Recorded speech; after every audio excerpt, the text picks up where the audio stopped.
పెళ్లిని ఆపాలనుకుంటే నేను ఎలాంటి ప్రయత్నం చేయాల్సిన అవసరం లేదు అని చెప్పి అవని వేదవతి నిహారికకు చెప్తూ ఉంటుంది. ఎలాంటి ఆధారం దొరుకుతుందో ఆ ఆధారాన్ని అడ్డు పెట్టుకొని మాయా శ్రీకర్ల పెళ్లి ఆగిపోతుందని వీళ్ళు పరిగెత్తుకుంటూ వచ్చారు అవని అని సుజాత అవనికి చెప్తూ ఉంటుంది. ఇక బయలుదేరండి అని చెప్పి సుజాత అంటూ ఉంటే ఇక అవని వేదవతి చేతిలో ఉన్న అవని శ్రీకర్ అక్షయ్ ఫోటోను లాగేసుకుంటుంది. ఇక వేదవతి వాళ్ళు అక్కడి నుంచి వెళ్ళిపోతారు. నానమ్మ నాన్నకు మాయకు నిశ్చితార్థం చేయాలని చూస్తుంది. ఆ నిశ్చితార్థాన్ని ఆపటానికి నాకు ఏదో ఒక ఆధారం దొరికితే బావుండు అని అర్చన మనసులో అనుకుంటూ ఉంటుంది. ఇక అదే సమయానికి ఒక అతను మాయ వాళ్ళ ఇంటి ఎదురుగా నుంచి పాత పేపర్లు కొంటాను అని చెప్పి అరుచుకుంటూ తోపుడు బండి మీద వెళ్తూ ఉంటాడు. అప్పుడు మాయ వాళ్ళ ఇంట్లో పనిచేసే పనమ్మాయి పాత పేపర్లు ఒక్క నిమిషం ఆగు, ఇంట్లో చాలా పాత పేపర్లు ఉన్నాయి తీసుకొస్తాను అని చెప్పి అంటూ ఉంటుంది.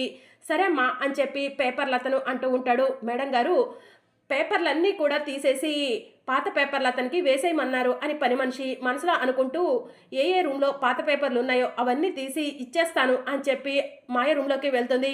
మాయ రూమ్లో ఉన్న పాత పేపర్లన్నిటినీ కూడా తీసుకుంటుంది. తీసుకొని బయటికి వస్తూ ఉండగా మాయ రూమ్లో ముక్కు పుడక, అమ్మవారి కిరీటం, ఖడ్గం ఇవన్నీ వేసిన చార్ట్ కూడా కనిపిస్తూ ఉంటుంది. ఇది కూడా పాత పేపరే అనుకుంటా అని పని మనిషి అనుకొని ఆ చార్ట్ని కూడా తీసుకొని ఇంట్లో నుంచి బయటికి వస్తూ ఉంటుంది. ఇక అప్పుడు అడవిలో ఉండే అడవి దేవత ఇంకా జట మన కళ్ళకు కనిపిస్తూ ఉంటాయి. ఇక పని మనిషి ఆ పేపర్లన్నింటినీ తీసుకొచ్చి పాత పేపర్లు అతనికి ఇచ్చేస్తుంది.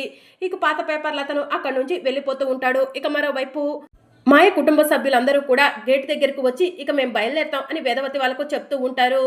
సరే అమ్మా మాయ అని వేదవతి అంటూ ఉంటుంది. ఇక అప్పుడే అవని అర్చన కూడా బయటికి వచ్చి గేటు దగ్గర నుంచుంటారు. మాయ మాటలను విన్న అర్చన ఒక్క నిమిషం ఆగండి అని చెప్పి అంటూ ఉంటుంది. ఏంటి అని చెప్పి మాయ అడుగుతూ ఉంటుంది. ఏయ్ అర్చన, వెళ్తున్న వాళ్ళని ఎందుకు ఆపావే అని శౌర్య అడుగుతూ ఉంటుంది. చిన్న పనుంది అందుకే ఆపాను అని శౌర్య అంటూ ఉంటుంది. ఈ పిల్లను చూస్తుంటే నన్ను ఇరకాటంలో పెట్టేలా ఉందే అని మాయ మనసులో అనుకుంటూ ఉంటుంది. ఏంటో చెప్పు, ఎందుకు ఆపావు అని చెప్పి మాయ అడుగుతూ ఉంటుంది. ఏం లేదు, మమ్మల్ని కూడా నిశ్చితార్థానికి ఇన్వైట్ చేశారు కదా, మీరు నిశ్చితార్థం ఎక్కడ పెట్టుకుంటున్నారో చెప్తారా అని చెప్పి అర్చన అడుగుతూ ఉంటుంది. మాకు తెలిసిన ఒక కన్వెన్షన్ హాల్ ఉందమ్మా, అక్కడ గ్రాండ్గా సెలబ్రేట్ చేస్తున్నాము, ఎంగేజ్మెంట్ను కూడా పెళ్లిలాగా చేద్దాం అనుకుంటున్నాము అని శశిధర్ చెప్తూ ఉంటాడు. నాదొక చిన్న సలహా అని చెప్పి అర్చన అంటూ ఉంటుంది. నువ్వు సలహా ఇస్తే తీసుకునే అంత చిన్నవాళ్ళం మేమేం కాదులే అని వేదవతి అంటూ ఉంటుంది. అవునమ్మా అర్చన, నీకంటే వాళ్ళందరివి పెద్ద బుర్రలే, నువ్వు ఇచ్చిన సలహాని వాళ్ళు తీసుకోర్లే అని చెప్పి అవని అంటూ ఉంటుంది.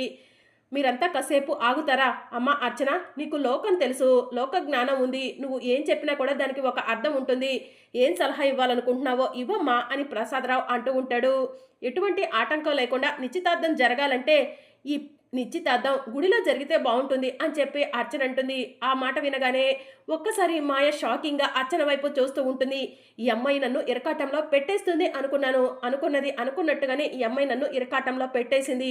నేను గుడిలోకి వెళ్ళలేవను కదా, నేను గుడిలోకి వెళ్ళలేకపోతే నిశ్చితార్థం ఎలా జరుగుతుంది, నిశ్చితార్థం ఆగిపోతే అవని శ్రీకర్లకు సంతోషం, వాళ్ళు ఇంకా ఇంకా నిశ్చితార్థాన్ని ఆపే ప్రయత్నం చేస్తూ ఉంటారు అని చెప్పి మాయ మనసులో అనుకుంటూ ఉంటుంది. ఏయ్ ఫంక్షన్ హాల్లో నిశ్చితార్థం అంటుంటే నువ్వేంటి గుడిలో అంటావు అని నిహారిక అంటూ ఉంటుంది. ఎటువంటి ఆటంకం లేకుండా జరగాలంటే గుడైతే బెస్ట్ కదా, అందుకే అన్నాను అని చెప్పి అర్చన అంటూ ఉంటుంది.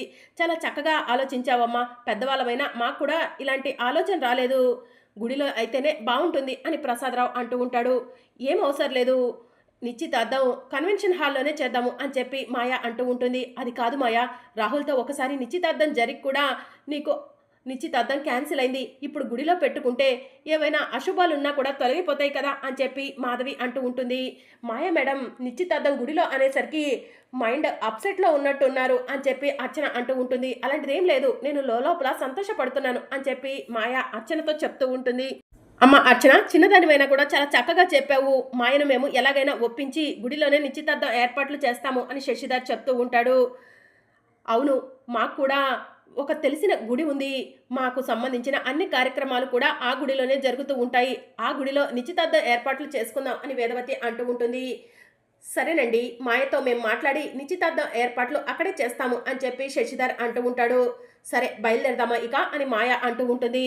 ఇక శశిధర్ వాళ్ళు అక్కడి నుంచి వెళ్ళిపోతూ ఉంటారు. ఇదంతా చూస్తున్న అవని అర్చన కావాలనే గుడిలో నిశ్చితార్థం ఏర్పాటు చేసుకోమన్నట్టుంది అని చెప్పి మనసులో అనుకుంటూ ఉంటుంది. ఇక నిహారిక మాత్రం నువ్వు గుడిలో నిశ్చితార్థం అన్నావు, దాని వెనుక ఎలాంటి మర్మం లేదు కదా అని చెప్పి అర్చన్ను అడుగుతూ ఉంటుంది.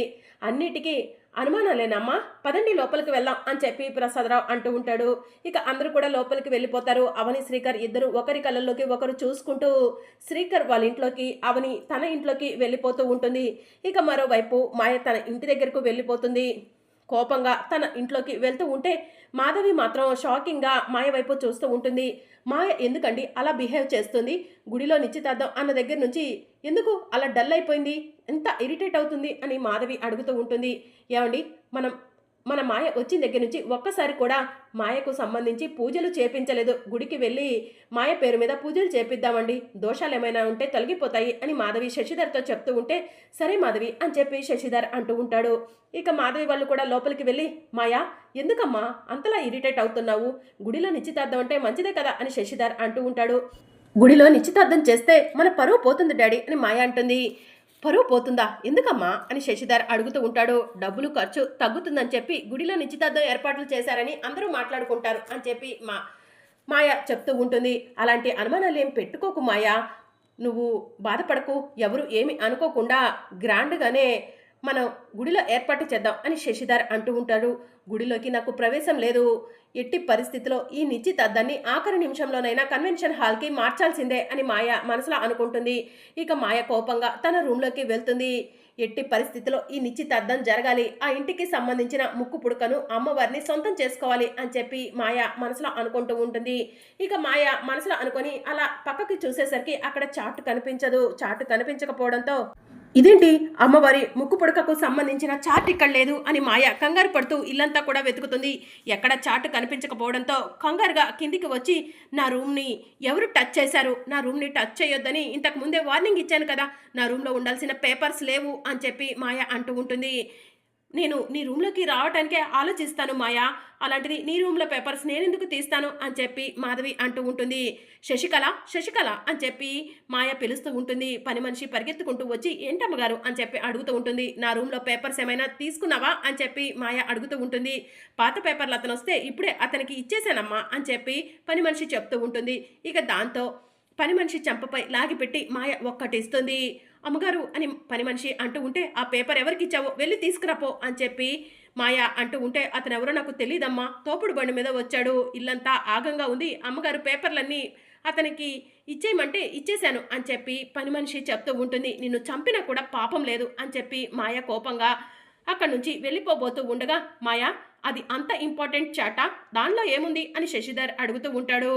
అది నాకు సంబంధించిన పర్సనల్ విషయము, దాంట్లో నాకు సంబంధించిన ముఖ్యమైన కొన్ని విషయాలు ఉన్నాయి అని చెప్పి మాయ అంటూ ఉంటుంది. ఇక మాయ కోపంగా అక్కడి నుంచి వెళ్ళిపోతుంది. మాయ ప్రవర్తన ఏంటో నాకు కొంచెం కూడా అర్థం కావట్లేదండి అని మాధవి అంటూ ఉంటుంది.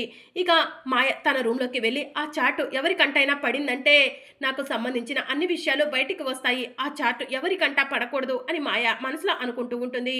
ఇక మరోవైపు అర్చన నాగమ్మ తల్లి పుట్ట దగ్గరకు వెళ్ళి నాగమ్మ తల్లి అని చెప్పి అంటూ ఉంటే నాగమ్మ తల్లి బయటికి వస్తుంది.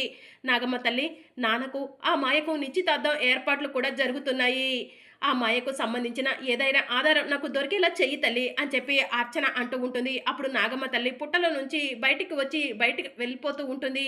మాయకు సంబంధించిన ఏదైనా ఆధారం నాకు చూపించాలనుకుంటున్నావా తల్లి అని చెప్పి అర్చన నాగమ్మను ఫాలో అవుతూ ఉంటుంది. నాగమ్మ ఇటు ఎలా వెళ్తుంది అని చెప్పి అర్చన మనసులో అనుకొని నాగమ్మ వెనకే వెళ్తూ ఉంటుంది. ఇక ఆకాశంలో మెరుపులు ఉరుములు, గుడి, అలాగే ఆకాశంలో అమ్మవారు, గ్రహాలు అన్నీ కూడా కనిపిస్తూ ఉంటాయి. ఇక నాగమ్మ తల్లి పాత పేపర్ల తన దగ్గరికి వెళ్ళి నుంచొని చూస్తూ ఉంటుంది. నాగమ్మ తల్లి నువ్వు మాయ గురించి నాకు చూపించాలనుకున్నది ఈ పాత పేపర్ల తన్నా, ఇతని దగ్గర ఏముంది అని చెప్పి అర్చన అడుగుతూ ఉంటుంది. ఇక అప్పుడే పాత పేపర్ల అతను అర్చనను చూసి ఏంటమ్మా అని చెప్పి అడుగుతూ ఉంటాడు. మా నాగమ్మ నాకేదో చూపించాలని తీసుకొచ్చింది అని చెప్పి అర్చన చెప్తూ ఉంటుంది. నాగమ్మ అని అతను పామును చూసి అమ్మో పాము అని చెప్పి భయంగా పరిగెడుతూ ఉంటే కంగారు పడకండి, పాము ఏమీ చెయ్యదు, అది నాగమ్మ తల్లి అని చెప్పి అర్చన అంటూ ఉంటుంది. నాకేం చూపించాలనుకున్నావో చూపించి నాగమ్మ తల్లి అని చెప్పి అర్చన అడుగుతూ ఉంటే ఇక ఆ తోపుడు బండి మీదకి నాగమ్మ తల్లి ఎక్కి ఆ చార్టును చూపిస్తూ ఉంటుంది. ఈ చార్టు చూపిస్తున్నావు అంటే ఖచ్చితంగా ఈ చార్ట్లో ఏదో ఉంటుంది అని చెప్పి అర్చన నాగమ్మ తల్లితో అనుకుంటూ ఆ చార్ట్ని ఓపెన్ చేసి చూస్తూ ఉంటుంది.